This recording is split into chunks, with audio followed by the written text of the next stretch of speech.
নমস্কার, আমি রিয়া।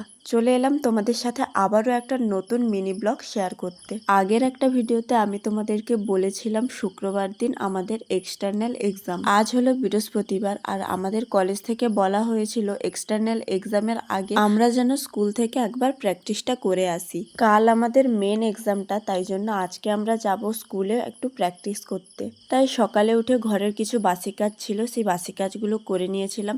তারপরে তো একটু চা বানিয়েছি, চা বানিয়ে খেয়ে দিয়ে কিছু জামা কাপড় ছিল, জামা কাপড়গুলো ধুয়ে গিয়েছিলাম একটু পেঁপে পাড়তে। আর এই যে পেঁপেটা আমি পেড়েছি এটা কিন্তু খুব একটা ভালো করে পাকেনি, মানে এই আধা পাকা।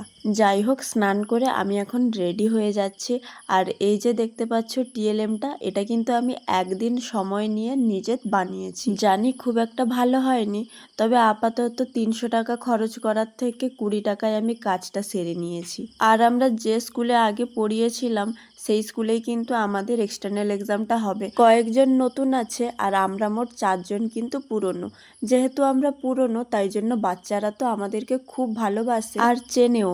তাই জন্য যখন ওদের ক্লাসে গেছি তখন কি চিৎকার ওরা করছে, আর ওদের আনন্দটা দেখলেই যেন মনে হয় আমাদের আশাটা সার্থক হয়েছে। যাই হোক, ওরা সবাই যেন ভালো থাকে।